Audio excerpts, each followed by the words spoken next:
अब याद रखिएगा बाबू, इसमें डॉट क्रॉस क्लियर हो गया, डॉट क्रॉस समझ गए, कोई दिक्कत नहीं है ना।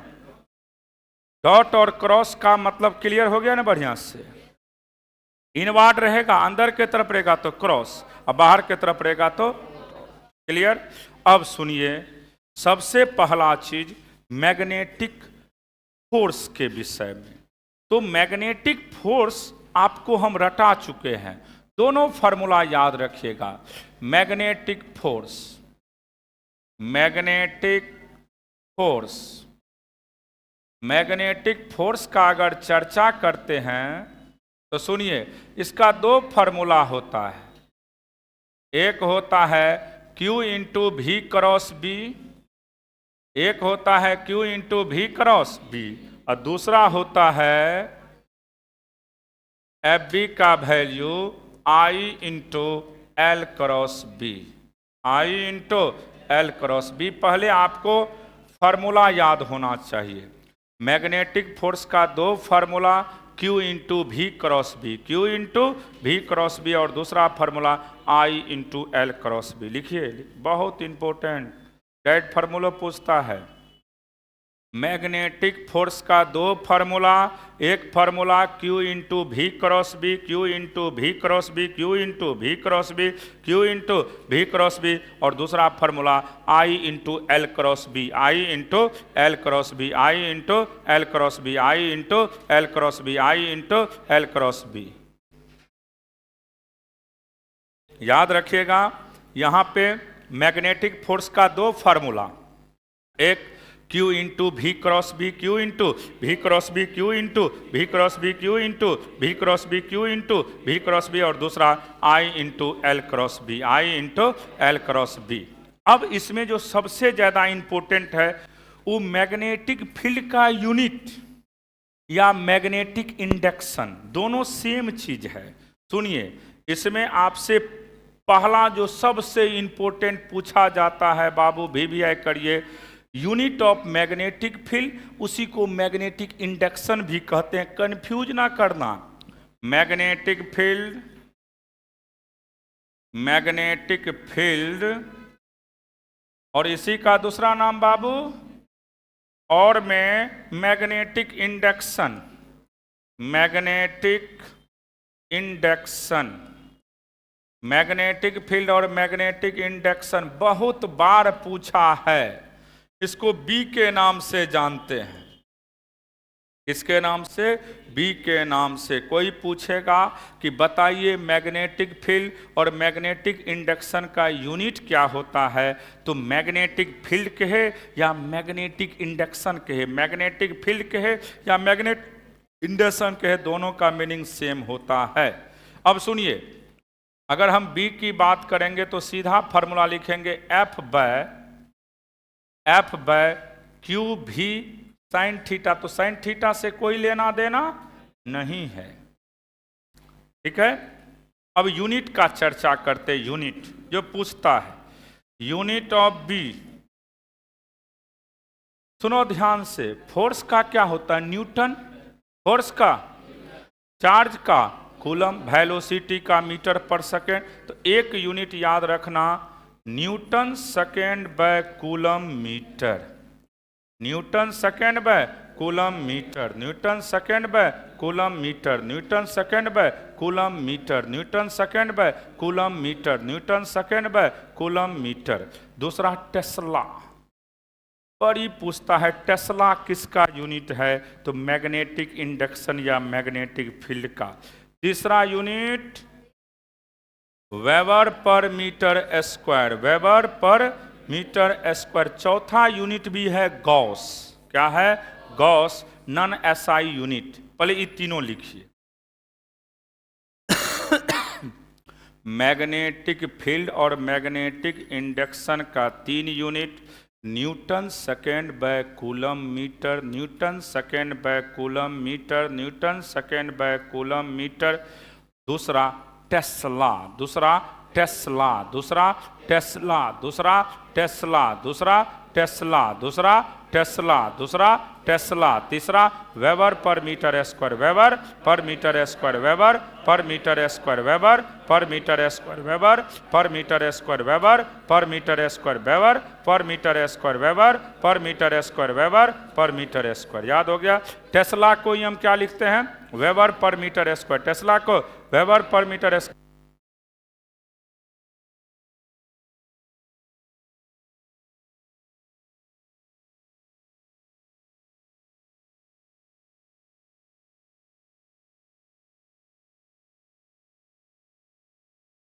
सुनिए ध्यान से, इसका 3 यूनिट का हम चर्चा किए थे।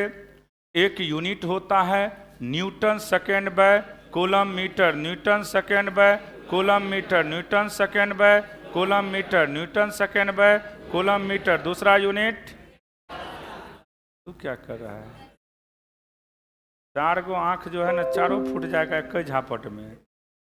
तो हाँ, और कहाँ कहने थे कौन दुनिया में खोया है इस टेस्ला। और तीसरा यूनिट, अब सबसे इंपॉर्टेंट क्या है बाबू? नन एसआई यूनिट बहुत बार पूछा है, तो नन एसआई यूनिट की बात करिएगा।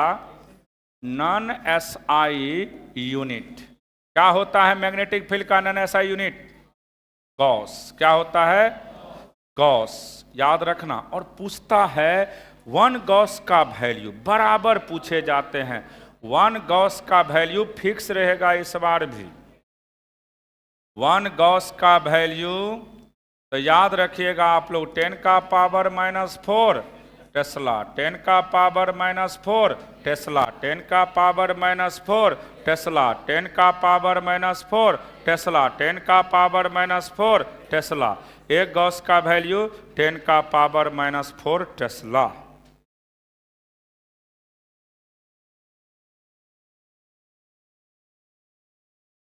वन गॉस का वैल्यू 10 का पावर -4 टेस्ला।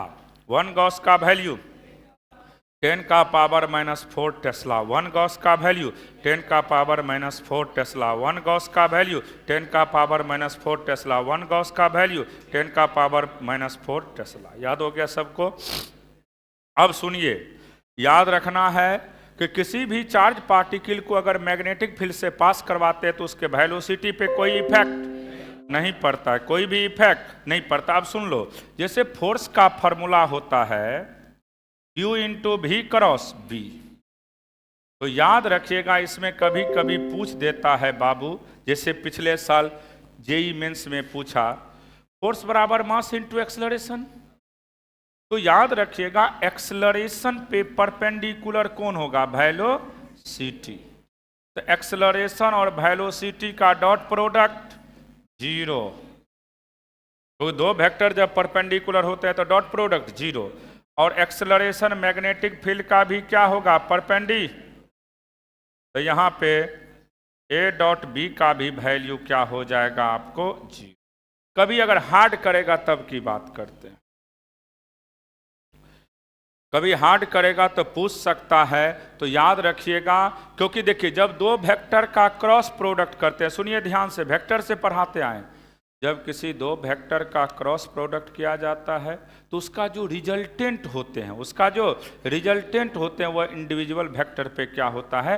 परपेंडिकुलर। क्या होते हैं? परपेंडिकुलर। इसका मतलब भी परपेंडिकुलर होगा ए पे, भी परपेंडिकुलर होगा ए पे, भी परपेंडिकुलर होगा ए पे, भी परपेंडिकुलर होगा ए पे, और बी परपेंडिकुलर होगा ए पे। जब 2 वेक्टर परपेंडिकुलर होते हैं तो डॉट प्रोडक्ट हमेशा 0, डॉट प्रोडक्ट हमेशा 0, डॉट प्रोडक्ट हमेशा 0। क्लियर हो गया यहाँ तक? अब हम लोग चर्चा करेंगे इसमें लॉरेंज फोर्स का। किसका? Lorentz force. अब सुनिए, लॉरेंज फोर्स क्या होता है? इलेक्ट्रिक और मैग्नेटिक दोनों फील्ड अगर एक साथ प्रेजेंट होते हैं तो वहाँ 2 फोर्स होता है। दोनों फोर्स के कंबाइंड रूप को कौन सा फोर्स कहते हैं हम लोग? Lorentz force. इलेक्ट्रिक और मैग्नेटिक फोर्स के कंबाइंड रूप को कौन सा फोर्स कहते हैं? Lorentz force. 2 नंबर में बराबर पूछे जाते हैं लॉरेंज फोर्स। इलेक्ट्रिक और मैग्नेटिक, इलेक्ट्रिक और मैग्नेटिक, इलेक्ट्रिक और मैग्नेटिक फोर्स के कॉम्बिनेशन को कौन सा फोर्स कहते हैं? Lorentz force. तो लिखिए Lorentz force.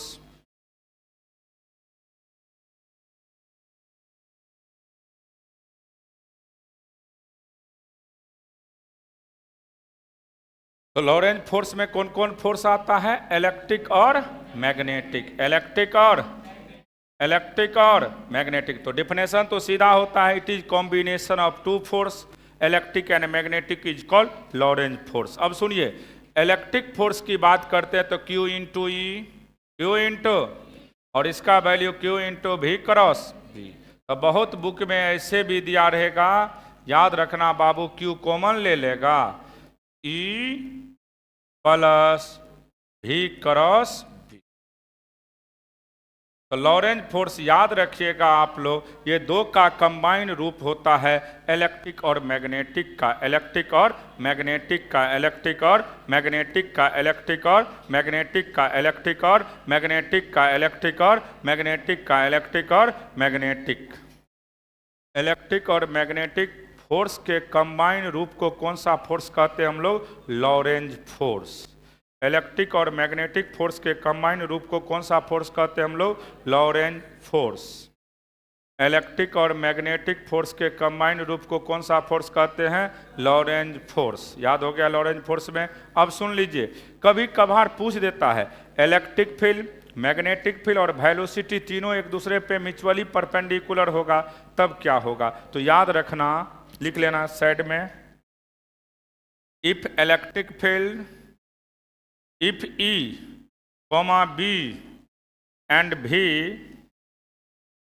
V are mutually perpendicular, mutually perpendicular to each other, perpendicular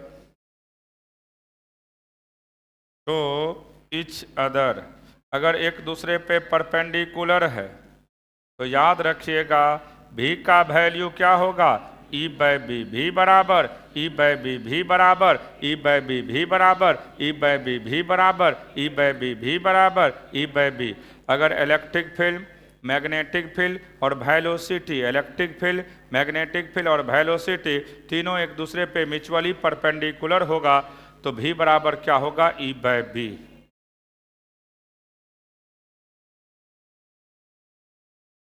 V बराबर E बाय बी, V बराबर E बाय बी, V बराबर E बाय बी, V बराबर E बाय बी, V बराबर E by B. याद हो गया?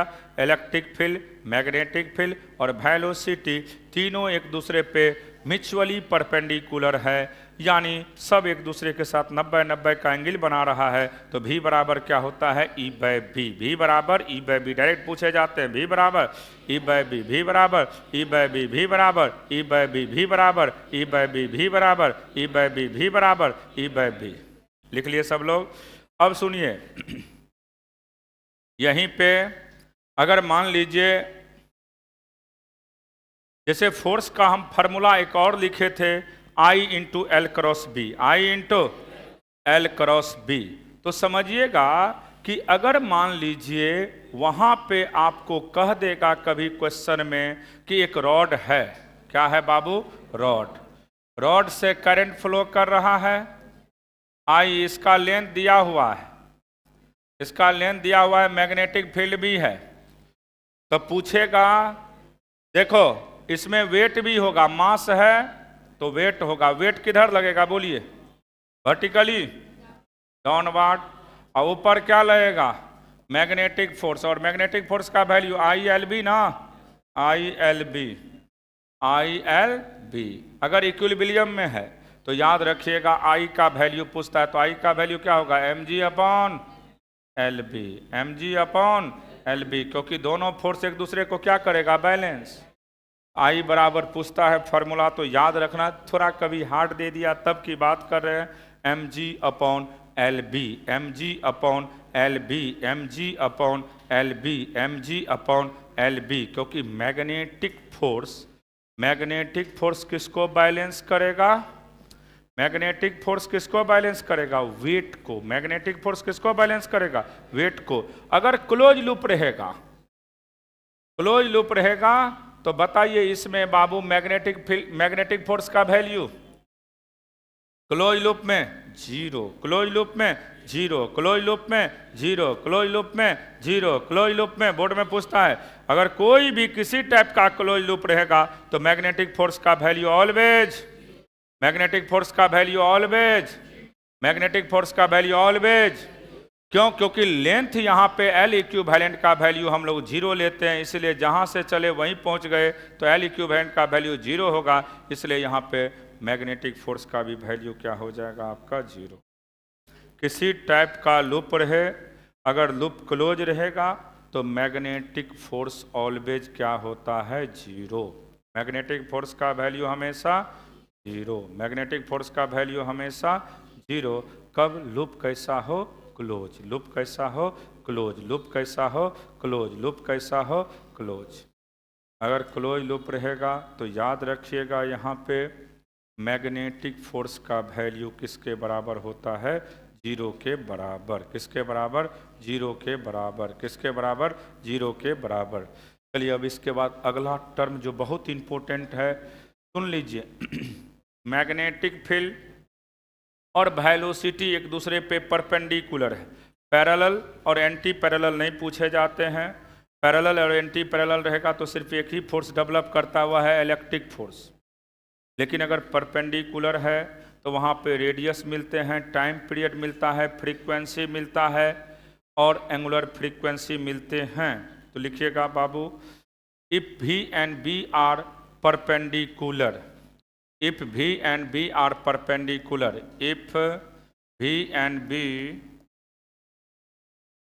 are perpendicular, are perpendicular, अगर V और B परपेंडिकुलर है तो याद रखिएगा आप लोग रेडियस का वैल्यू क्या होता है? आर बराबर M V by Q B, R बराबर M V by Q B, R बराबर M V by Q B. इसी का फॉर्मूला बोलो तो बाबू, under root 2m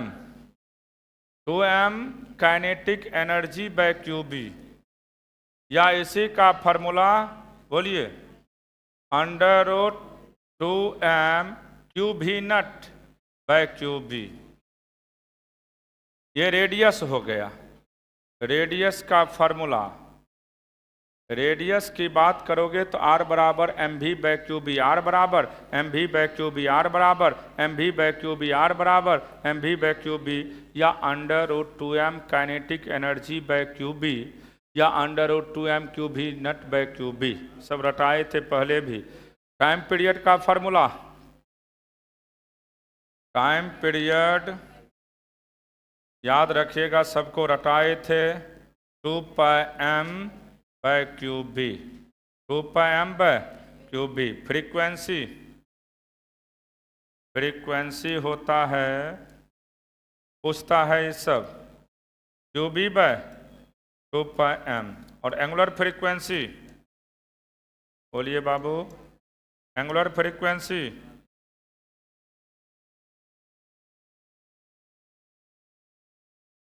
Q B by M. कैसे समझ लो ये, देखिए साइड में लिख लेते हैं। टी बराबर फॉर्मूला क्या होता है? 2π बाय ओमेगा, ओमेगा बराबर लिखोगे 2π बाई टी। टी का वैल्यू पुट कर देना, अगर कभी कंफ्यूजन होने लगे तो याद रखिएगा। क्यू बी, ये और ये कैंसिल, तो क्यू बी बाय क्या हो जाएगा? एम।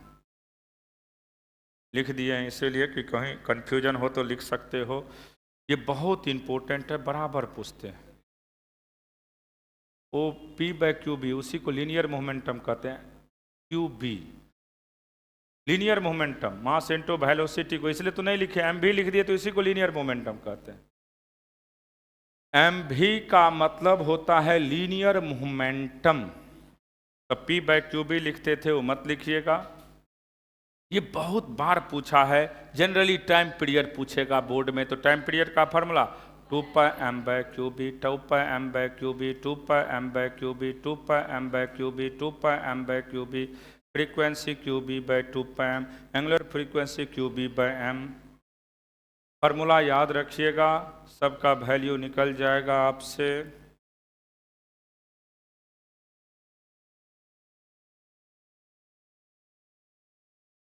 कैसे निकालते हैं इसको भी ध्यान में रखिएगा। रेडियस का फार्मूला r बराबर M V by Q B, radius का फार्मूला r बराबर M V by Q B, radius का फार्मूला r बराबर M V by Q B, time period का formula 2 pi M by Q B, frequency का formula Q B by 2 pi M, angular frequency का formula Q B by M, Q B by M. Time period का formula याद रखिएगा, 2 pi by omega होता है, omega बराबर 2 pi by T, तो 2 पाई और टी को क्या लिख सकते हैं, 2 pi M by Q B, 2 pi cut गया तो वैल्यू हम ऐसे ही निकालते हैं। याद रखिएगा इस टर्म को। सिंपली रेडियस का फार्मूला क्या होगा बाबू, आर बराबर M V by Q B, R बराबर M V by Q B, R बराबर M V by Q B, उसी को क्या लिखते हैं, under root 2m into kinetic energy by Q B. Time period 2 pi M by Q B, time period 2 pi M by Q B, time period 2 pi M by Q B, time period 2 pi M by Q B. Time period याद रखोगे तो frequency और angular frequency निकल जाएगा खुद से, कोई दिक्कत इसमें। बढ़े आगे। अब सुनिएगा, एक टर्म है, जब V और B के बीच का एंगल थीटा होता है तो एक पिच आता है, बराबर पिच पूछे जाते हैं 2 मार्क्स में। तो याद रखिएगा, एक सर्कुलर पाथ में जो ट्रेवल डिस्टेंस होते हैं उसी को क्या कहते हैं हम लोग, पिच। पिच पूछता है बराबर बोर्ड में, कब ये होता है पिच, जब V और B के बीच का एंगल क्या होता है, थीटा। V और B के बीच का एंगल थीटा, तो लिख लीजिएगा इसके बाद, if V and B makes an angle theta, makes an angle theta। देखिए तैयारी तो पूरा होना चाहिए, और क्योंकि सिलेबस से ही क्वेश्चन देगा, ऐसा तो नहीं कहीं बाहर से देगा। फार्मूला याद रखोगे तो ही बनेगा आपसे। R बराबर क्या होता है बोलिए पहले, radius M V sine theta by Q B, M V sine theta by Q B. Time period पे कोई फर्क, टाइम पीरियड अभी भी क्या होगा बोलिए, 2 pi M bye Q B. लेकिन एक टर्म आता है बाबू जो सबसे ज्यादा पूछे जाते हैं, पिच। तो पिच याद रखिएगा, डिफिनेशन 2 नंबर में पिच पूछा जाता है, 2 मार्क्स का इंपॉर्टेंट क्वेश्चन है पिच। लॉरेंज फोर्स या पिच में से कोई एक देगा, या तो लॉरेंज फोर्स देगा या तो पिच देगा। सुनिए पिच क्या होता है, पिच PITCH, पिच। पिच का मतलब होता है एक रिवॉल्यूशन में, फिर से सुनिए, एक रिवॉल्यूशन में जो डिस्टेंस ट्रेवल करते हैं उसी को क्या कहते हैं, पिच। एक कंप्लीट रिवॉल्यूशन में ट्रेवल डिस्टेंस को क्या कहते हैं हम लोग, पिच। तो लिखिएगा definition, it is define the distance, it is define the distance travel for complete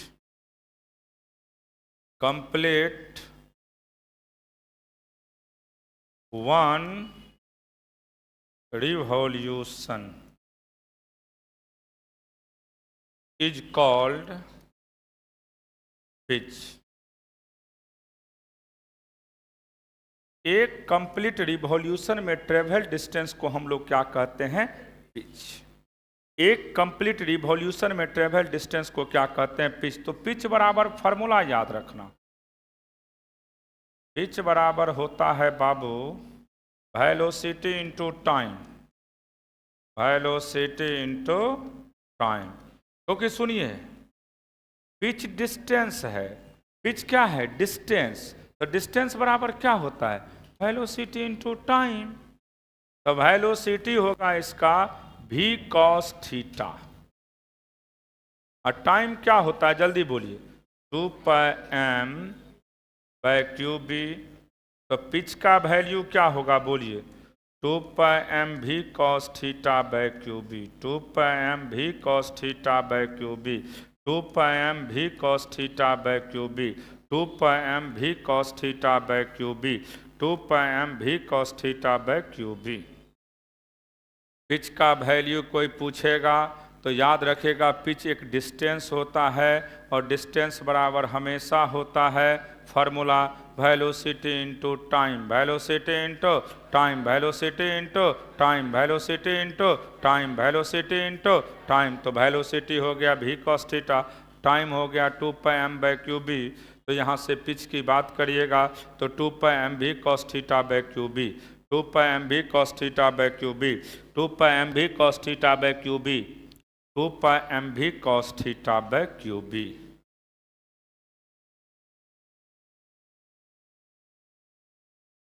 to pi V cos theta by Q B.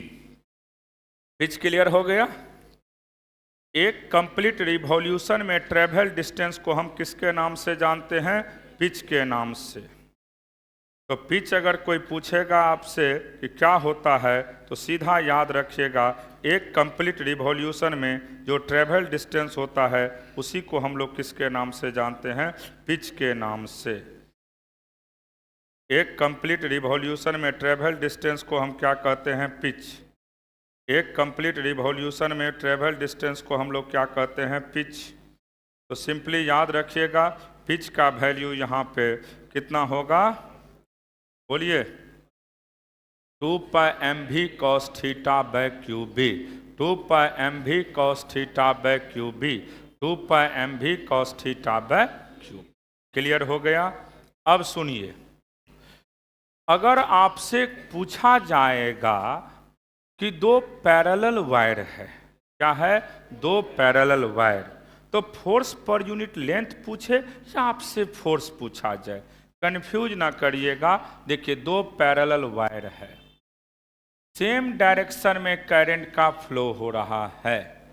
किस डायरेक्शन में, सेम, I1 और ये है I2। बीच का डिस्टेंस क्या है मेरे पास, D। क्या है, D। सेम डायरेक्शन में रहेगा तो अट्रैक्शन, पहला क्या याद रखोगे, सेम डायरेक्शन में होगा तो अट्रैक्शन। कैसे, उसको थोड़ा समझाते हैं हम, देखिए 1 मिनट समझ लीजिए। अगर स्ट्रेट वायर होता है तो इसमें मैग्नेटिक फील्ड कैसे निकालते हैं, देखिए अपने दाहिने हाथ के थंब को करंट के डायरेक्शन में मुट्ठी बंद करेंगे तो इसके चलते मैग्नेटिक फील्ड क्या होगा, 1 के चलते अंदर के तरफ। अब इसमें देखो इधर होगा अंदर के तरफ, इधर क्या होगा, बाहर के तरफ। तो इसमें 2 में होगा डॉट, तो एगो में क्रॉस है दूसरे में अपोजिट है, तो क्या होगा, अट्रैक्शन। अपोजिट है तो अपोजिट है तो यहाँ पे इसका नेचर कैसा होता है, अट्रैक्शन। वैसा अट्रैक्शन, सेम डायरेक्शन में है तो अट्रैक्शन, अपोजिट में रहेगा तो रिपल्सन। क्लियर है। इसमें अगर आपसे फोर्स पूछेगा तो याद रखिएगा mu naught by 4 pi 2I1 I2 bye बीच का distance into length, into length. याद रखिएगा सेम डायरेक्शन में अगर करंट का फ्लो होता है तो कैसा नेचर होता है, अट्रैक्टिव। कैसा नेचर, अट्रैक्टिव। कैसा नेचर, अट्रैक्टिव। कैसा नेचर, अट्रैक्टिव। कैसा नेचर, अट्रैक्टिव। और अपोजिट में जाएगा तो रिपल्सिव। लिख लीजिए पहले, सेम डायरेक्शन में रहेगा तो अट्रैक्टिव और अपोजिट में रहेगा तो रिपल्सिव। सेम डायरेक्शन में रहेगा तो अट्रैक्टिव और अपोजिट में रहेगा तो रिपल्सिव। सेम डायरेक्शन में रहेगा तो अट्रैक्टिव और अपोजिट रहेगा तो रिपल्सिव। याद रखिएगा इसको, सेम डायरेक्शन में अट्रैक्टिव और अपोजिट डायरेक्शन में रहेगा तो रिपल्सिव। सेम डायरेक्शन में रहेगा तो अट्रैक्टिव और अपोजिट में रहेगा तो रिपल्सिव। सेम डायरेक्शन में है तो अट्रैक्टिव और अपोजिट डायरेक्शन में है तो कैसा होगा, रिपल्सिव। सिंपली याद रखिएगा इसको, सेम डायरेक्शन में है तो अट्रैक्टिव और अपोजिट डायरेक्शन में है तो रिपल्सिव। सेम डायरेक्शन में है तो अट्रैक्टिव और अपोजिट डायरेक्शन में है तो रिपल्सिव।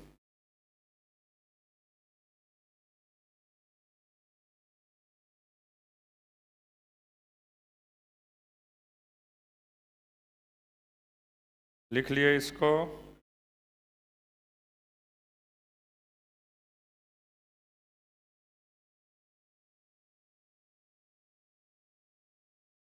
बढ़े आगे, चलिए अब देखिए इसी में सबसे ज़्यादा इम्पोर्टेंट इसमें बायट-सैवर्ट लॉ है। क्या है, बायट-सैवर्ट लॉ। इस बार हो सकता है इसको 5 नंबर में पूछ सकता है। कितना नंबर में, 5 नंबर में। बायट-सैवर्ट लॉ कितना नंबर में दे सकता है, 5 मार्क्स में। सुनिए, ये बायट-सैवर्ट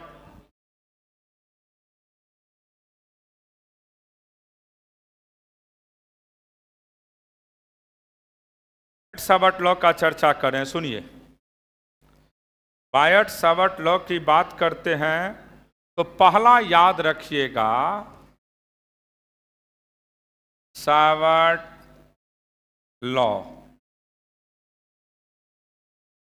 5 मार्क्स में देगा। इस बार लिख दो 20-25 5 मार्क्स। 5 मार्क्स में बायट-सैवर्ट लॉ देगा।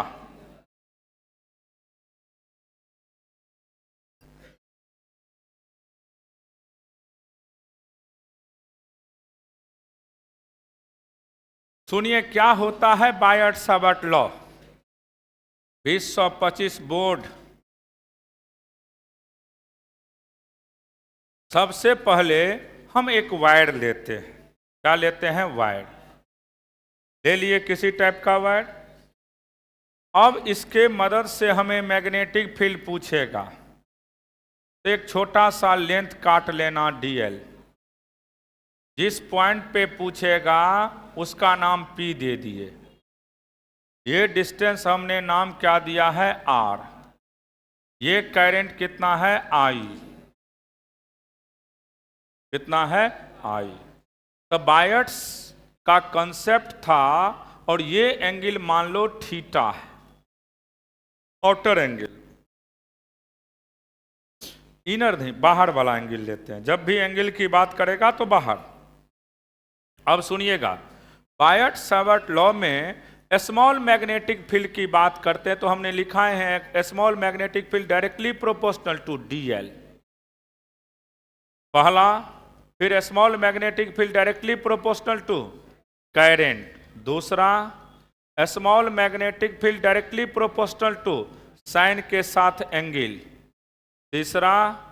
और चौथा हमने बोले थे, डिफिनेशन के टर्म में लिखे थे इसको, small magnetic field inversely proportional to बीच के सेपरेशन का स्क्वायर। और सबको कंबाइंड कर दिए थे।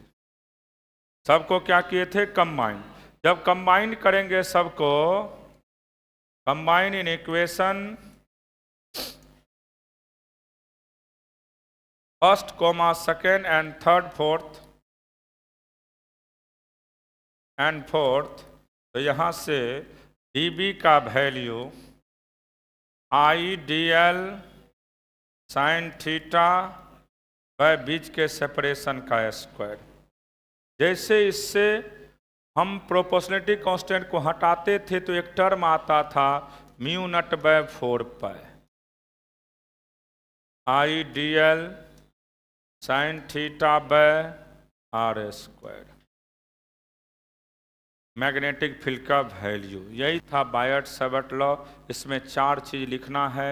Small magnetic field directly proportional to small length, small magnetic field directly proportional to current, small magnetic field directly proportional to sine theta, small magnetic field inversely proportional to बीच के separation का square. और जैसे ही combined किए थे तो value हमें निकल गया था mu naught by 4 pi mu naught by 4 pi mu naught by 4 pi mu naught by 4 pi IDL sine theta by R square, IDL sine theta by R square. अब म्यू नॉट बाय 4 पाई को constant कहते हैं। इसका value कभी कभी पूछा जाता है, यूनिट भी पूछे जाते हैं। पहले इतना लिख लीजिएगा। मैग्नेटिक फील्ड की बात करोगे तो mu naught by 4 pi I D L sine theta by R square, mu naught by 4 pi I D L sine theta by R square, mu naught by 4 pi I D L sine theta by R square, mu naught by 4 pi I D L sine theta by R square, mu naught by 4 pi I D L sine theta by R square, mu naught by 4 pi I D L sine theta by R square. Clear हो गया? बढ़ते हम आगे। Mu naught by 4 pi I D L sine theta by R square, थोड़ा speed लिखना पड़ता है, वहाँ 3 लॉन्ग लिखना होता है, 5 गो शॉर्ट लिखना होता है, और ऑब्जेक्टिव। टाइम बहुत थोड़े रहता है, लॉन्ग लिखने में टाइम लगता है। 10 शॉर्ट रहता है और 3 आपको लॉन्ग रहेगा। तो टाइम अगर इतना धीरे धीरे लिखोगे तो लिखते रह जाएगा एग्जाम हॉल में, पता चला सब चला गया तो बैठल है। उपवास में लग गए धरना में कि अब हम भी बैठ जाते हैं, हमें नहीं लिखने आता है, क्या करेंगे। तो ये सब ध्यान में रखिए। सुनिए, अब यहाँ से हम लोग वेक्टर के फॉर्म में लिखेंगे, कभी वेक्टर के फॉर्म में दे देता है। तो इन वेक्टर फॉर्म की बात करेगा, इन वेक्टर, तो याद रखना मैग्नेटिक फील्ड पी पॉइंट पे क्या होगा, जल्दी बोलिए। Mu naught by 4 pi I by R cube, I by D L cross R, D L cross R. Vector form में देगा तो mu naught by 4 pi I upon R cube, I upon R cube D L cross R, D L cross R, D L cross R, D L cross R, D L cross R. अब इसमें पूछा जाता है कि बताइए mu naught by 4 पाई का value. तो mu naught by 4 पाई का वैल्यू कोई पूछेगा तो 10 का पावर -7। यूनिट क्या होता है? टेस्ला मीटर पर एम्पियर, टेस्ला मीटर पर एम्पियर, टेस्ला मीटर पर एम्पियर, टेस्ला मीटर पर एम्पियर, टेस्ला मीटर पर एम्पियर, टेस्ला मीटर पर एम्पियर, टेस्ला मीटर पर एम्पियर। इसी में तुमसे पूछ देगा सिर्फ म्यू नॉट का वैल्यू। तो याद रखोगे 4 पाई, बड़ी पूछता है बोर्ड में बुआ, 4 पाई गुने 10 का पावर -7 टेस्ला मीटर पर एम्पियर। बहुत बहुत इंपॉर्टेंट है ये भी। म्यू नॉट का वैल्यू 4 पाई गुने 10 का पावर -7, 4 पाई गुने 10 का पावर -7 टेस्ला मीटर पर एम्पियर, टेस्ला मीटर पर एम्पियर, टेस्ला मीटर पर एम्पियर। म्यू नॉट का वैल्यू कोई पूछेगा तो 4 पाई गुने 10 का पावर -7, 4 पाई गुने 10 का पावर -7, 4 पाई गुने 10 का पावर -7। यूनिट क्या होता है? टेस्ला मीटर पर एम्पियर, टेस्ला मीटर पर एम्पियर, टेस्ला मीटर पर एम्पियर, टेस्ला मीटर पर एम्पियर, टेस्ला मीटर पर एम्पियर, टेस्ला मीटर पर एम्पियर, टेस्ला मीटर पर एम्पियर, टेस्ला मीटर पर एम्पियर। याद हो गया सबको? अब सुनिए, इसमें पूछा जाता है बोर्ड सब में कि सर्कुलर लूप में के सेंटर पॉइंट पे मैग्नेटिक फील्ड क्या होता है। तो सेंटर रहेगा, सर्कुलर रहेगा तो mu naught by 4 pi I by R into theta. तो सर्कल का थीटा क्या होता है? 2 पाई। तो mu naught by 4 pi I by R into 2 pi कर देना। सेमी सर्किल रहेगा तो mu naught by 4 pi I by R into pi. Quarter रहेगा mu naught by 4 pi I by R into pi by 2। कुछ भी देगा तो एक याद रखिएगा आप लोग, magnetic field at centre point, magnetic field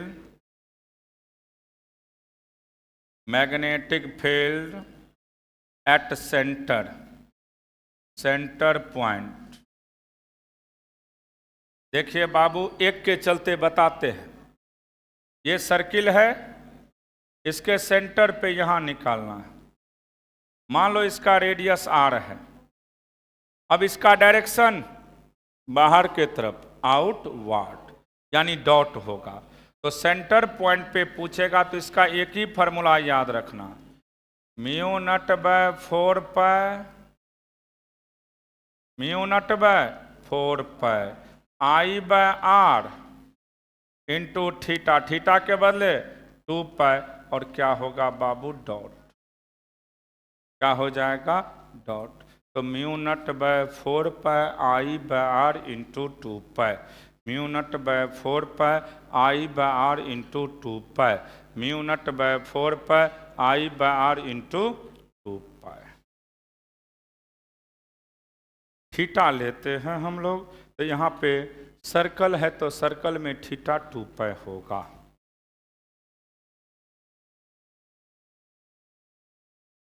लिख लिए इसको।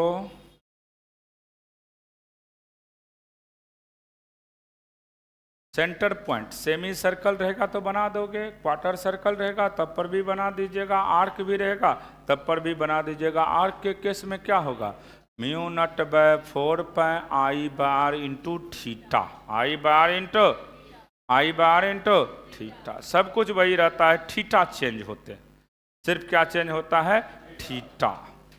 अब सुनिए, अगर स्ट्रेट वायर होगा, कैसा वायर होगा, स्ट्रेट वायर, तो उसमें मैग्नेटिक फील्ड का वैल्यू कैसे निकालते, तो उसका एक फार्मूला है, याद रखिएगा। Formula for straight wire, case B था वो, स्ट्रेट वायर के चलते magnetic field due to straight wire, due to the straight wire. अगर स्ट्रेट वायर रहेगा, देखिए ये स्ट्रेट वायर है, यहाँ से करंट आई जा रहा है, हमको मान लीजिए इस पॉइंट पे निकालना है, ये पॉइंट P है, ये डिस्टेंस D है, इससे मिलाइएगा आप लोग, फिर यहाँ से भी मिला दीजिए, ये एंगल लोगे ना बाबू, θ1, इसका नाम θ2। तो यहाँ पे याद रखिएगा, P पॉइंट पे अगर जिसके साथ एंगल बना रहा है उसका यूज करोगे तो इसका सिंपल फार्मूला होता है mu naught by 4 pi I by D into sine θ1 plus sine θ2। जहाँ पे निकालना है उसके साथ एंगल बनाएगा तो किसका यूज करते हैं, साइन का, किसका, साइन का, किसका, साइन का, किसका, साइन का, किसका, साइन का। और जिस इंड के साथ करंट फ्लो कर रहा है उसके साथ एंगल बनाता है तो किसका यूज करते थे, कॉस का। तो याद रखना, फार्मूला है, कुछ भी दे देता है। अगर मान लीजिए इसकी बात करेगा, इसका नाम अल्फा देना, इसका नाम बीटा, तब किसका यूज करोगे, बीपी की बात करिएगा तो वही होगा, खाली वैल्यू चेंज करेगा, mu naught by 4 pi I by D cos alpha plus cos beta, cos alpha plus cos beta, cos alpha plus cos beta, cos alpha plus cos beta. लिख लीजिए इसको। जिस वायर से करंट फ्लो कर रहा है उसके साथ एंगल बनाएगा तो आप कॉस में कॉस के साथ लीजिएगा, और जहाँ पे निकालना है उसके साथ एंगल बना रहा है तो किसका यूज करिएगा, साइन का। इसमें अगर हार्ड करेगा तब इस पे डालेगा, अगर सिंपल करेगा तो दो ही चीज पूछे जाते हैं, एक इनफाइनाइट और दूसरा सेमी इनफाइनाइट।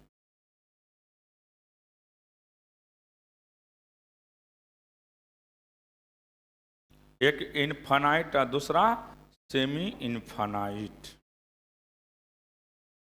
स्ट्रेट वायर के चलते अगर कोई पूछेगा तो mu naught by 4 pi I by D, जहाँ पे देखना है उसके साथ एंगल बनाएगा तो साइन का यूज करना, और जिस वायर से करंट फ्लो कर रहा है उसके साथ एंगल बनाता है तो कॉस का यूज करना।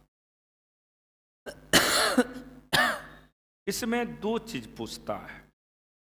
इस सब देगा तो समझना हार्ड है, दे दिया तो बिल्कुल हार्ड हो जाता है क्वेश्चन, एंगल पुट करके बनाना पड़ता है। इसमें मेनली दो ही चीज पूछता है, सेमी इनफाइनाइट और इनफाइनाइट। सेमी इनफाइनाइट होगा तो एक ही साइन होगा, साइन 90 यूज करना। इनफाइनाइट होगा तो दोनों में साइन 90 यूज कर दोगे। तो सेमी इनफाइनाइट के चलते इसका फार्मूला होता है mu naught by 4 pi I by D. और इनफाइनाइट की बात करेगा तो mu naught by 4 pi 2 I by D. इसी में लिख लेना साइड में बी इनफाइनाइट, इनफाइनाइट रहेगा तो म्यू नॉट बाय 4 पाई, बोलिए 2 आई बाय डी। इनफाइनाइट की बात कर रहे हैं, 2 I by D. B semi infinite, semi infinite की बात करोगे तो mu naught by 4 pi I by D. याद रखिएगा दोनों। सेमी इनफाइनाइट रहेगा तो mu naught by 4 pi I by D, और इनफाइनाइट रहेगा तो mu naught by 4 pi 2 I by D. Infinite तो 2 कर देना, सेमी इनफाइनाइट रहेगा तो सिर्फ एक ही होगा I by D. Infinite wire है तो mu naught by 4 pi 2 I by D. Semi infinite रहेगा तो mu naught by 4 pi I by D, mu naught by 4 pi I by D, mu naught by 4 pi I by D, mu naught by 4 pi I by D, mu naught by 4 pi I by D. और infinite होगा तो mu naught by 4 pi 2 I by D, mu naught by 4 pi 2 I by D. ये generally दो वो पूछे जाते हैं, infinite और सेमी इनफाइनाइट। ये इंपॉर्टेंट है, इनफाइनाइट और सेमी इनफाइनाइट, इनफाइनाइट और सेमी इनफाइनाइट। इनफाइनाइट रहेगा तो mu naught by 4 pi 2 I by D, mu naught by 4 pi 2 I by D. और सेमी इनफाइनाइट रहेगा तो mu naught by 4 pi I by D. Clear हो गया। अब सुनिए, एक टर्म है एम्पियर्स लॉ। क्या है बाबू? Ampere's law. तो समझ लीजिए एम्पियर्स लॉ है क्या।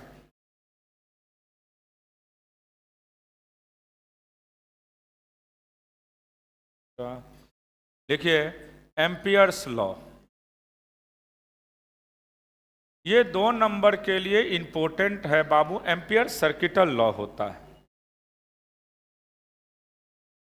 Circuital law, ampere circuital law.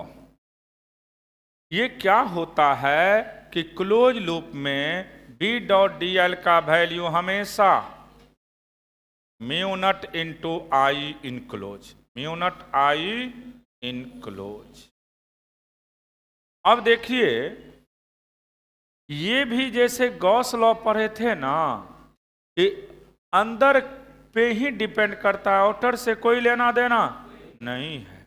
जैसे देखो ये डॉट है I1, ये क्रॉस है I2, यहां पे है मान लीजिए डॉट I3, इधर है I4 क्रॉस में, क्रॉस I4। तो हमको करंट ऐसे जा रहा है, तो देखिए इस डायरेक्शन में जो जाएगा आउटर वो प्लस होगा, उसके अपोजिट क्या हो जाएगा माइनस। तो यहां से अगर हम लिखेंगे नेट वैल्यू तो बी डी एल का वैल्यू क्या होगा बाबू जल्दी बोलिए, म्यू नॉट इंटू आई तो प्लस होगा और I2 किस साइन के साथ, देखो ना डॉट वाला प्लस और क्रॉस वाला माइनस, क्योंकि करंट जो लूप में घूम रहा है उसी से मतलब रखना है बाहर, तो इसको सपोर्ट करेगा प्लस, इसको अपोज करेगा तो। याद रखिएगा एम्पियर्स लॉ होता है बी डी एल का वैल्यू, बी डी एल का value mu naught into I in close, B D L का value mu naught into I in close, B D L का value mu naught into I in close. इसमें thick के चलते पूछे जाते हैं graph. इसमें किसके चलते पूछता है मेन? थिक का graph.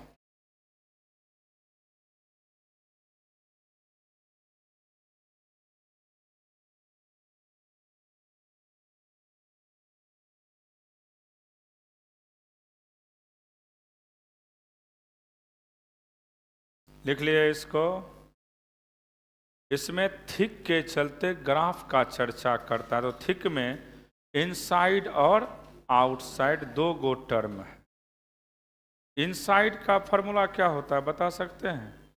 Mu naught by 4 pi I by radius का square into x.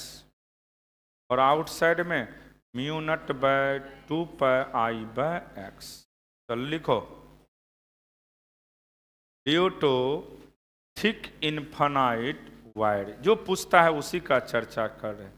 Due to thick, thick का मतलब होता है मोटा,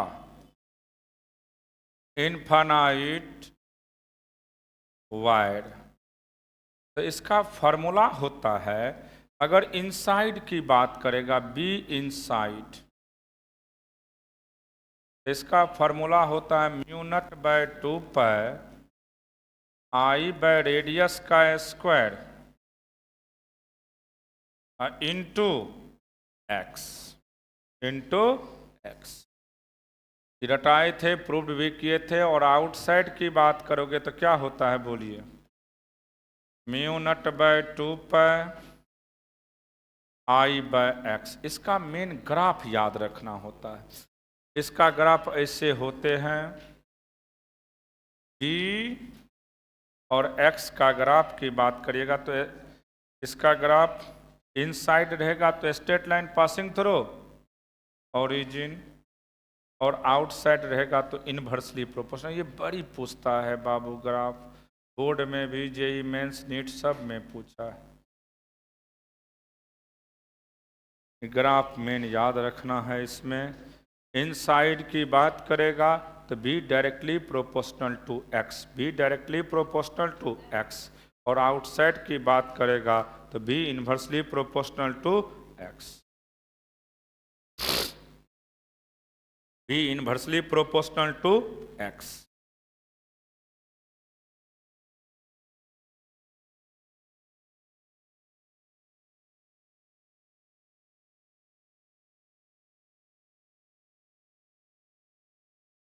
रिकॉर्ड हो रहा है। B directly proportional to X और बी इनवर्सली प्रोपोर्शनल टू।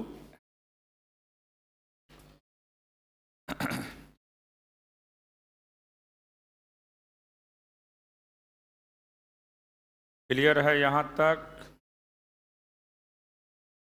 अब हम लोग को इसमें सोलिनॉइड को समझना है। तो सोलिनॉइड में क्या पूछता है सुन लीजिए। कहेगा नंबर ऑफ टर्न को दुना कर दिया गया है, करंट को दुना कर दिया गया, तो सोलिनॉइड का मैग्नेटिक फील्ड 4 गुना। क्योंकि सोलिनॉइड के केस में मैग्नेटिक फील्ड का फॉर्मूला होता है mu naught N I, mu naught N I, mu naught N I, mu naught N I, mu naught N I. तो सोलिनॉइड में करंट अगर जितना बढ़ाओगे उतना ही बढ़ेगा क्या? Magnetic field. और नंबर ऑफ टर्न का भी डायरेक्टली और करंट का भी डायरेक्टली बराबर पूछे जाते हैं सोलिनॉइड के केस में मैग्नेटिक फील्ड। तो सिंपल याद रखना कि मैग्नेटिक फील्ड डायरेक्टली प्रोपोर्शनल होता है नंबर ऑफ टर्न का और करंट का भी। लिखिए magnetic field due to solenoid. तो या ऐसे लिख दीजिए बी सोलिनॉइड, क्लियर हो जाएगा तुरंत। तो सोलिनॉइड के केस में क्या होता है? मैग्नेटिक फील्ड का formula mu naught N I, mu naught N I, mu naught N I, mu naught N I, mu naught N I, mu naught N I, mu naught N I, mu naught N I. N क्या है? Number of turn. N क्या है? Number of turn. N क्या है? Number of turn. आई क्या है? Current. तो solenoid के केस में डायरेक्ट फार्मूला भी पूछेगा या पूछेगा कि करंट को दुना कर दिया गया है, नंबर ऑफ टर्न पे कोई इफेक्ट नहीं डाला है, तब मैग्नेटिक फील्ड कितना, दुगुना। अगर दोनों को दूना कर दिया जाएगा तो कितना होगा, 4 गुना। लेकिन करंट को दूना कर दे, नंबर ऑफ टर्न को आधा कर दे, तब पर कोई फर्क नहीं पड़ेगा, कांस्टेंट। क्योंकि ये याद रखिएगा, नंबर ऑफ टर्न का भी डायरेक्टली और करंट का भी डायरेक्टली। क्लियर हो गया यहाँ तक। अब यहाँ से स्टार्ट करिए आप लोग। एक टर्म है बाबू, मैग्नेटिक डायपोल मूवमेंट, जिसको म्यू के नाम से जानते हैं। एक है एम के नाम से, एक है म्यू के नाम से। तो म्यू का फॉर्मूला क्या होता है उसको पहले समझना है। NIA क्या होता है, NIA क्या होता है, NIA क्या होता है, NIA क्या होता है, NIA। तो लिखिए magnetic dipole movement, magnetic dipole movement, magnetic dipole movement. Magnetic dipole movement को हम लोग म्यू के नाम से जानते हैं। ये वेक्टर क्वांटिटी है और इसका वैल्यू NIA, NIA यूनिट पूछता है बराबर। तो मैग्नेटिक डायपोल मूवमेंट का यूनिट की बात करोगे, यूनिट, तो सुनिए म्यू का यूनिट क्या होगा बाबू, जल्दी बोलिए। इधर देखो, करंट का एम्पियर और एरिया का मीटर स्क्वायर। तो ampere metre square, ampere metre square, ampere metre square, ampere metre square, ampere metre square, ampere metre square. Magnetic dipole movement का यूनिट क्या होता है, ampere metre square. Magnetic dipole movement का formula NIA, magnetic dipole movement का formula NIA, magnetic dipole movement का formula NIA।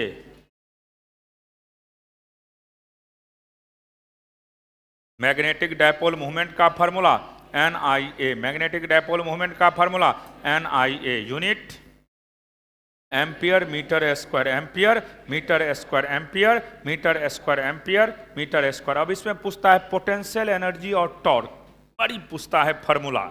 तो सुन लो ध्यान से। अगर पोटेंशियल एनर्जी की बात करेगा, potential energy, potential energy U, तो इसका वैल्यू याद रखिएगा minus mu dot B, minus mu dot B, यानी minus mu B cos theta.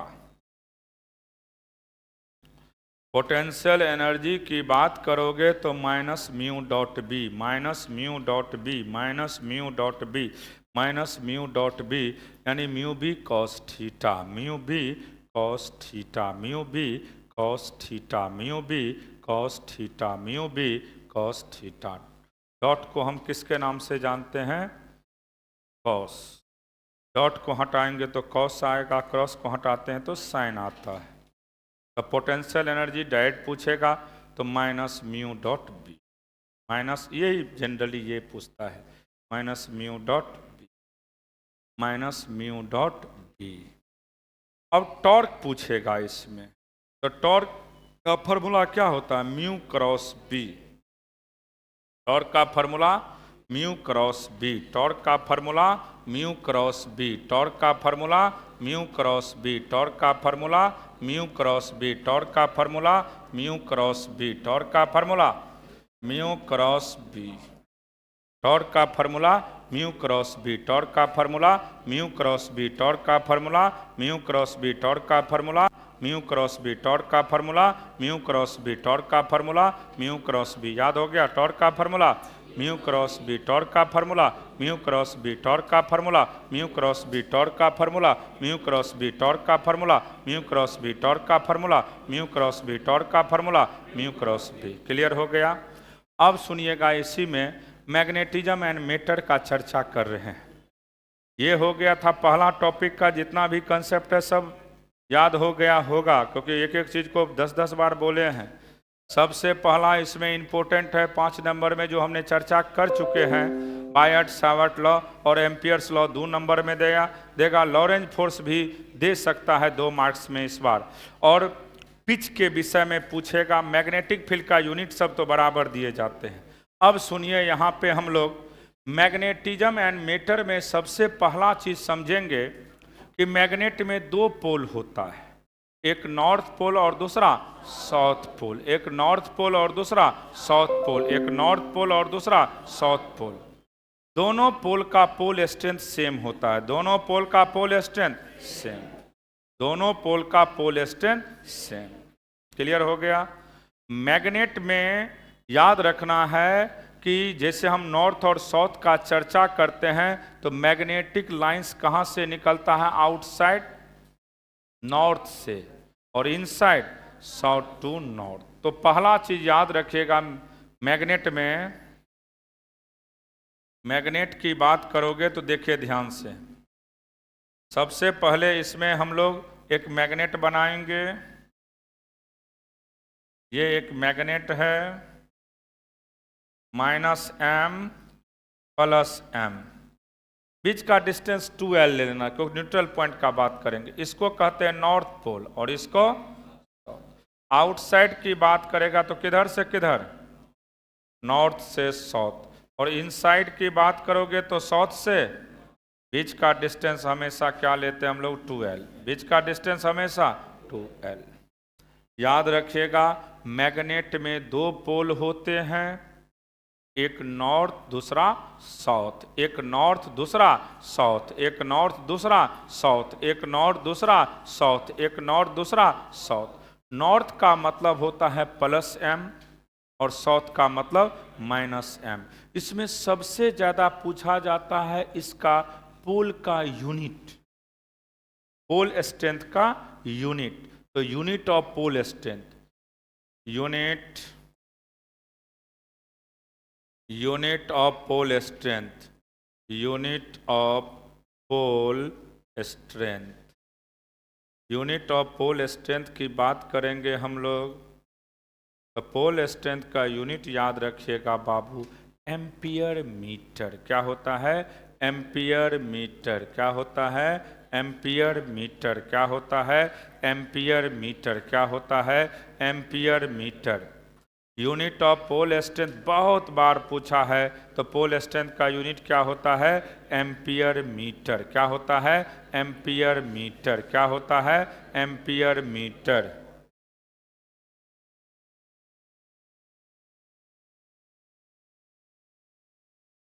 पोल स्ट्रेंथ का unit ampere metre, pole strength का unit ampere metre, pole strength का unit ampere metre, pole strength का unit ampere metre. अब सुनिए इसी में magnetic dipole movement, magnet के केस में लिख लिए यूनिट ऑफ पोल स्ट्रेंथ सब लोग, एम्पियर मीटर। अब हम लोग चर्चा करते हैं मैग्नेटिक डायपोल मूवमेंट। तो मैग्नेटिक डायपोल मूवमेंट का यूनिट जो वहां था यही यहाँ पे भी वही यूनिट होगा, उसमें कोई फर्क नहीं पड़ता है। मैग्नेटिक डायपोल मूवमेंट,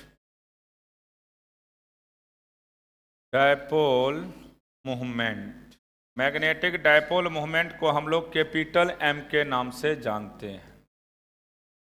ये वेक्टर क्वांटिटी है, ये भी कौन सा क्वांटिटी है, वेक्टर। अब देखो यहाँ पे ये -m + m, ये साउथ, ये नॉर्थ, बीच का डिस्टेंस मान लो 12 है। मैग्नेटिक डायपोल मूवमेंट एक वेक्टर क्वांटिटी है, इसका डायरेक्शन हमेशा साउथ से नॉर्थ, और मैग्नेटिक डायपोल मूवमेंट का value m × 2l, m × 2l, m × 2l, यानी पोल स्ट्रेंथ और बीच के सेपरेशन को क्या कहते हैं हम लोग, मैग्नेटिक डायपोल मूवमेंट। क्या कहते हैं, magnetic dipole movement. Just like U और M में कोई वेरिएशन नहीं, बहुत बुक में स्मॉल m देता है, कंफ्यूज नहीं करना है। स्मॉल m देगा तो या जो आप बोर्ड का एग्जाम देने देंगे तो वहाँ पे पोल स्ट्रेंथ को भी स्मॉल m से और मैग्नेटिक डायपोल मूवमेंट को भी स्मॉल m, लेकिन वेक्टर दे देगा तो समझ जाना मैग्नेटिक डायपोल मूवमेंट है। मैग्नेटिक डायपोल मूवमेंट को पहचानने का यही तरीका है, वेक्टर होना चाहिए और उसमें कुछ ज़्यादा दिमाग लगाने की जरूरत नहीं है। क्लियर है ये। अब सुनिए यहाँ पे एक क्वेश्चन यहां से बड़ी पूछता है, बोर्ड में भी पूछा है। एक मैग्नेट है, उसको बेंड किया जाता है, सेमी सर्किल बना लिया जाता है। क्या बना लिया जाता है? Semi circle. और नीट में भी पूछता है। तो आपसे पूछा जाएगा कि मैग्नेटिक डायपोल मोमेंट क्या होगा। तो लिखिएगा इसी पे क्वेश्चन, ए मैग्नेट, बीबीआई कर देना। ये पूछे जाते हैं 2 मार्क्स में। सीबीएसई वाला को तो बहुत बहुत इंपॉर्टेंट है ये क्वेश्चन, वहाँ पूछना ही पूछना होता है। कभी 60 डिग्री दे देगा, कभी 180 डिग्री दे देगा। इस तरह का क्वेश्चन क्लास में हम जम के करवाए थे। अभी फिलहाल याद रखिएगा, व्हेन ए मैग्नेट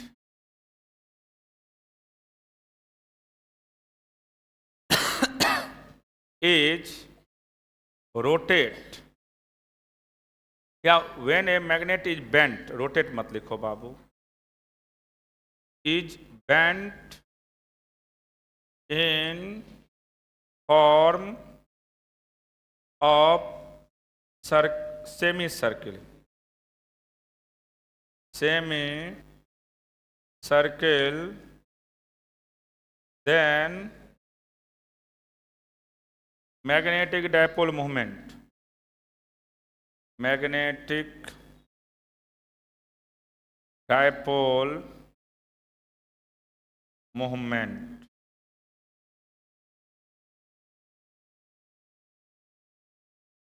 आपसे मैग्नेटिक डायपोल मूवमेंट की बात कर रहा है, समझना। पहले ये मैग्नेट था, एल ही लेंथ लेते हैं, इसमें बनाने में एल का यूज करेंगे, -m + m, बीच का डिस्टेंस एल। तो बताइए मैग्नेटिक डायपोल मोमेंट का डायरेक्शन किधर से किधर होगा, और इसका वैल्यू ओरिजिनल की बात करिएगा तो क्या होगा, m इंटू। अब इसको बेंड करके क्या बनाया गया है, सेमी सर्किल। ऐसे बेंड क्या होगा,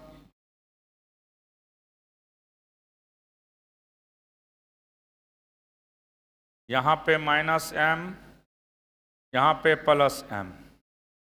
अब देखिए,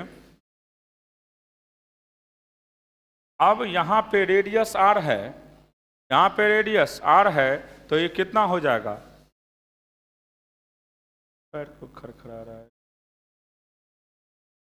देखो यहाँ पे ये रेडियस r है, तो ये कितना हो जाएगा 2r, r डायमीटर हो गया। तो यहाँ पे m डैश की अगर बात करते हो तो m डैश का वैल्यू m इंटू 2r।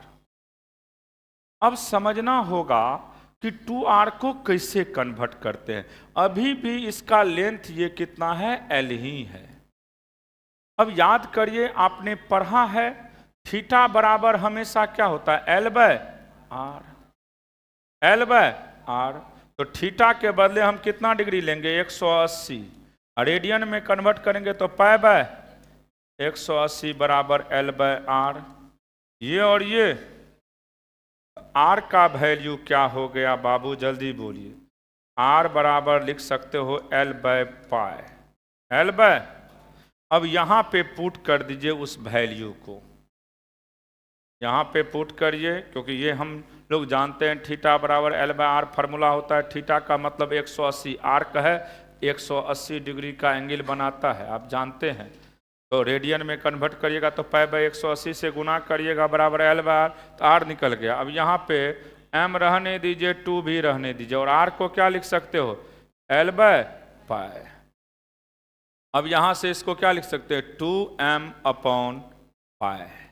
तो देखिए, अगर 180 से रोटेट 180 पे बेंड किया गया है, यानी सेमी सर्किल बनाया गया है, तो मैग्नेटिक डायपोल मूवमेंट क्या हो गया, 2m/π, 2m/π, 2m/π, 2m/π। तो कैसे होता है, सीबीएसई वाले को बहुत बार पूछ चुका है, बिहार बोर्ड में भी 2 बार पहले पूछा हुआ है। 17 में जब हार्ड किया था क्वेश्चन, तो ये क्वेश्चन डाला था।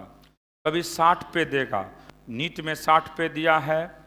तो जब भी इस तरह का क्वेश्चन देगा तो याद रखिएगा, क्योंकि देख रहे हो ना सिस्टम क्या किया है, पता ही होगा बिहार बोर्ड में आधा घंटा पहले आपको या 1 घंटा पहले पहुंचना है। उसके बाद एंट्री अलाउ नहीं है। पहले जो विद्यार्थी सब सिस्टम टाइट हो रहा है। जैसे आपका अगर 10:30 बजे से है तो 9:30 बजे तक लास्ट एंट्री टाइमिंग फिक्स किया है। किसी भी सेंटर पे बिहार बोर्ड की बात करें, चाहे वह 10th का हो या 12th का, जारी कर दिया है सब कुछ। इसलिए उस सब फेर फार में जो बहुत विद्यार्थी रहता था कि ऑब्जेक्टिव आ ही जाएगा, वो आधा घंटा पहले आता था। हकीकत बात है, बिहार का इतिहास रहा है। इसलिए तो 1 घंटा पहले ही इन करवा रहा है बच्चे को। दूसरा काम, अब फिर देखिएगा एग्जाम का पैटर्न में क्या कर रहा है। एग्जाम भी थोड़ा हार्ड लेगा और देखिएगा इस बार फेल का संख्या निश्चित बढ़ेगा अदर साल के कंपेयर में, क्योंकि विद्यार्थी पढ़ ही नहीं रहा है ना। उसको समझ में आता है कि ऐसे ही काम चल जाएगा। इसलिए जो मौका है अपना पढ़िए। अभी टाइम है 1 मंथ, सुधर जाइएगा तो अच्छी बात है। हम तो अपने पेपर में हर चीज क्लियर कर ही देंगे, चाहे जैसे करें। लिख लिया इसको, जल्दी लिखिए। थीटा बराबर L/R। थीटा बराबर, पढ़ना होगा कोनो मुस्काती है।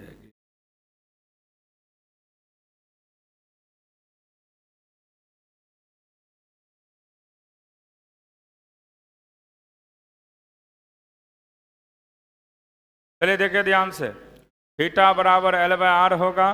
थीटा को रेडियन में कन्वर्ट करिए, वैल्यू निकालिए। चलिए अब इसके बाद हम लोग चर्चा करेंगे। इसमें पोटेंशियल एनर्जी का चर्चा करेगा तो सीधा इसमें याद रखना -m.b। -m. अगर टॉर्क की बात करेगा इसमें तो m×b। पोटेंशियल एनर्जी माइनस इसलिए लिया जाता है ताकि स्टेबल हो। क्या हो? स्टेबल। अब इसमें क्वेश्चन पूछे जाते हैं कि एक मैग्नेट को रोटेट करवाया जाता है इक्विलिब्रियम से 180 डिग्री पे। तो जब रोटेशन की बात करें तो याद रखिएगा इसमें वर्क डन का फॉर्मूला होता है mb cos θ1 माइनस cos θ2। हमेशा बहुत इंपॉर्टेंट। कभी कहेगा 60 डिग्री पे है, 90 पे रोटेट कर दिया गया। कभी कहेगा इक्विलिब्रियम पे था, 60 पे रोटेट कर दिया गया है। तो ये क्वेश्चन फिक्स रहता है। तो पहले हेडिंग लिखिए, फॉर्मूला को रटिए, तब उस पे हम क्वेश्चन करवाएंगे। लिखेंगे when the magnetic dipole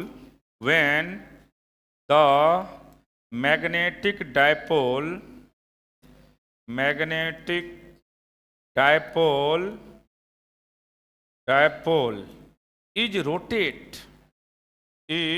rotate θ1 to θ2, θ1 to θ2, then work done। तो याद रखिएगा वर्क डन का फॉर्मूला होता है mb cos θ1 minus cos θ2, mb cos θ1 minus cos θ2, mb cos θ1 minus cos θ2, mb cos θ1 minus cos θ2। रट जाइएगा, जब भी मैग्नेट को रोटेट की बात करेगा θ1 से θ2 किया गया है तो वर्क डन का फॉर्मूला क्या होता है? mb cos θ1 minus cos θ2। एक चीज याद इसमें रखना, इक्विलिब्रियम में क्या होता है? In equilibrium potential energy negative होना चाहिए। तो इक्विलिब्रियम में थीटा का वैल्यू 0 डिग्री। याद रखना इक्विलिब्रियम में थीटा का वैल्यू, पोटेंशियल एनर्जी की बात कर रहे हैं, और स्टेबल इक्विलिब्रियम देगा और अनस्टेबल देगा तब अनस्टेबल इक्विलिब्रियम की बात करेगा तो याद रखना थीटा कितना डिग्री? 180 डिग्री। स्टेबल रहेगा तो 0 डिग्री और अनस्टेबल रहेगा तो 180। बड़ी पूछता है, स्टेबल इक्विलिब्रियम में पोटेंशियल एनर्जी निगेटिव और अनस्टेबल में पॉजिटिव। अनस्टेबल में पॉजिटिव, स्टेबल में निगेटिव, स्टेबल में निगेटिव, स्टेबल में निगेटिव। इसलिए स्टेबल इक्विलिब्रियम के लिए थीटा कितना डिग्री होना चाहिए? 0 डिग्री।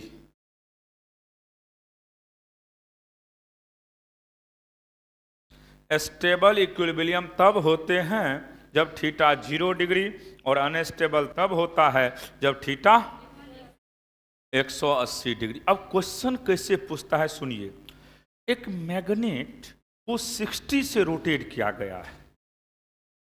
अब ये नहीं कहा है कहां से, तो आपको समझना होगा कि मैग्नेट था कहां पे, 0 डिग्री पे, और रोटेट कितना से करवाया गया, 60। तो cos 0 माइनस cos 60 कर देना। तो लिखिएगा क्वेश्चन VVI कर देना, पूछता है ये बोर्ड में, ऑब्जेक्टिव में, CBSE बिहार बोर्ड सब जगह। ए मैग्नेट इज ए मैग्नेट या डायपोल मोमेंट भी लिख सकते हो। डायपोल मोमेंट इज रोटेट लिखते हो तो अच्छा रहेगा, मैग्नेट मत लिखिए, रुक जाइए एक second. Dipole moment is rotate, dipole moment is rotate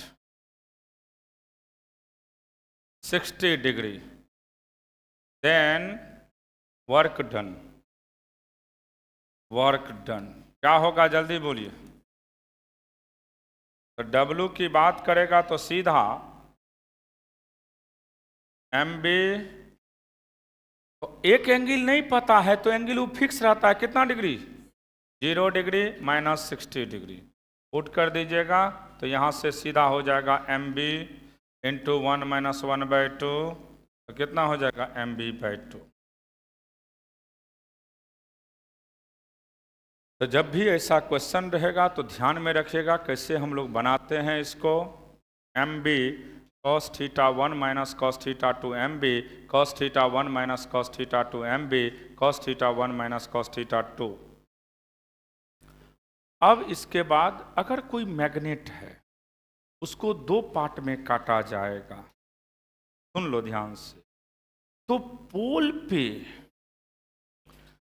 अगर कोई मैग्नेट है, आप मान लीजिए वो मैग्नेट चुंबक आपके पास था, आपको 2 दोस्त का साझेदारी में था, अब उठा गुस्सा, दोनों दोस्ती में दरार पड़ गया, मैग्नेट को तोड़ दिया, तुम सोचा नॉर्थ पोल लेकर के चला गया, उनको दे दिया साउथ। लेकिन याद रखना अगर मैग्नेट को हम तोड़ ताड़ करते हैं तो ईच पार्ट एक कंप्लीट मैग्नेट होता है। ईच पार्ट क्या होता है, एक कंप्लीट मैग्नेट होते हैं, याद रखिएगा।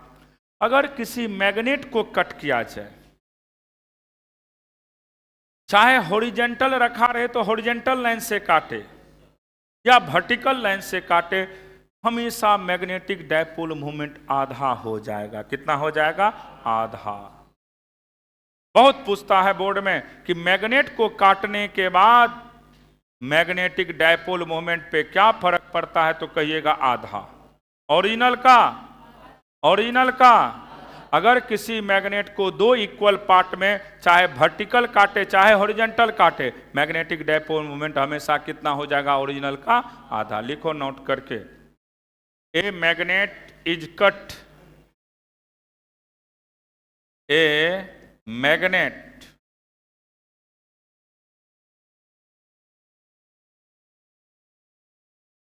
Is cut in 2 equal part, 2 equal part, 2 equal parts in horizontal and vertical। दोनों पूछ सकता है, horizontal and vertical, वो सबसे कोई फर्क नहीं पड़ता है, horizontal and vertical। then magnetic dipole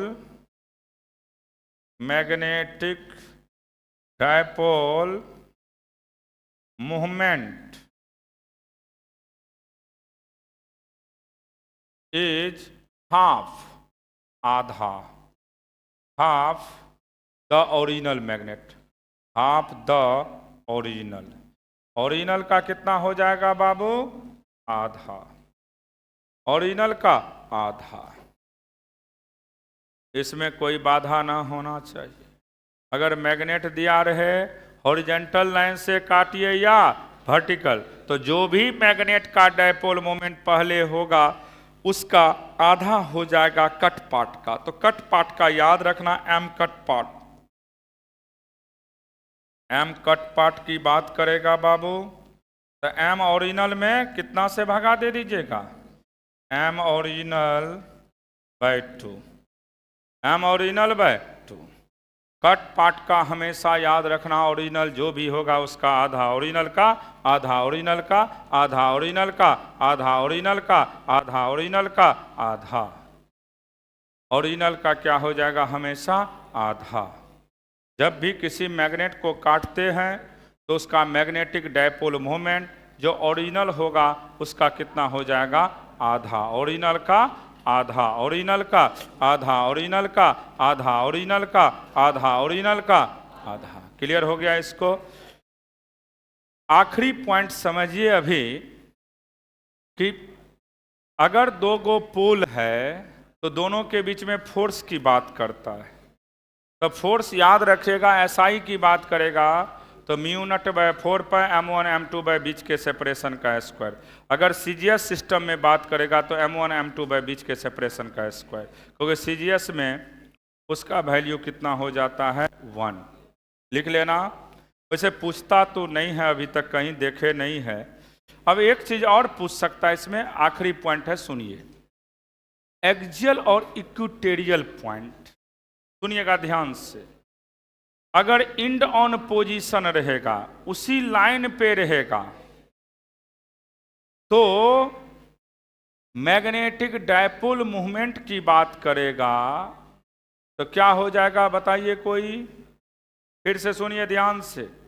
एक मैग्नेट है, हम प्रूव्ड किए थे क्लास में, तो अगर आपसे पूछ देगा, देख लो एक बार ध्यान से, लिखिएगा magnetic dipole, magnetic field at end on position. एक समझा देते हैं, दूसरा डायरेक्ट लिखेंगे। मैग्नेटिक फील्ड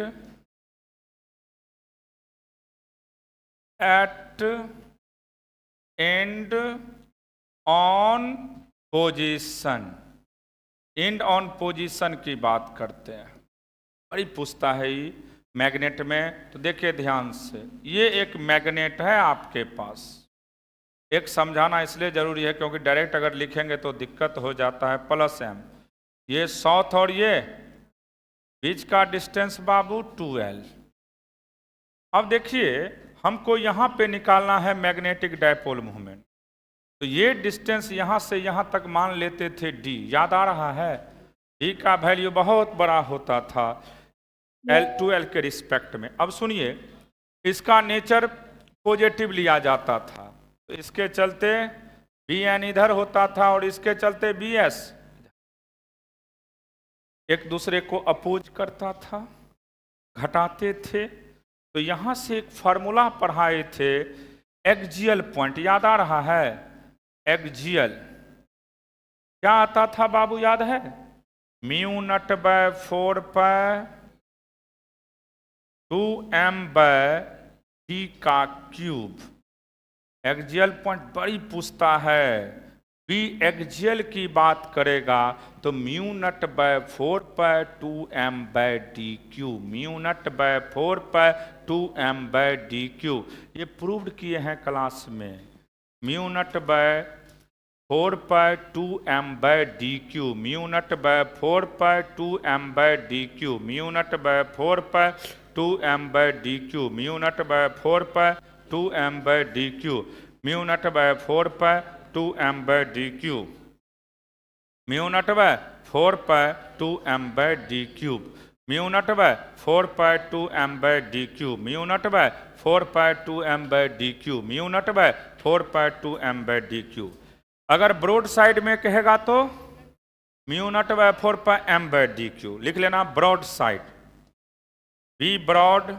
ब्रॉड का मतलब होता है इक्विटोरियल भी लिखता है। क्या लिखता है? इक्विटोरियल। तो बी इक्विटोरियल की बात करेगा तो याद रखना mu naught by 4 pi M by D cube, M by D cube, M by D cube, mu naught by 4 pi M by D cube. यानी ब्रॉड साइड पोजीशन या इंड एक्सियल पॉइंट इसका दुगना होता है, इसका ब्रॉड का equatorial का दुगना होता है।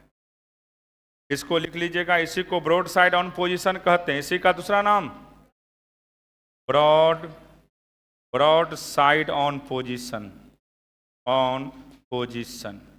तो ब्रॉड साइड ऑन पोजीशन पे डायरेक्ट न्यूमेरिकल भी पूछ देता है। एम का वैल्यू दिया रहेगा, म्यू नॉट बाय 4 का वैल्यू जानते हो, डी का दिया रहेगा, याद रखना ये पूछे जाते हैं। सीबीएसई और बिहार बोर्ड दोनों की बात कर रहे हैं हम, न्यूमेरिकल ऑब्जेक्टिव में करवाए हुए हैं।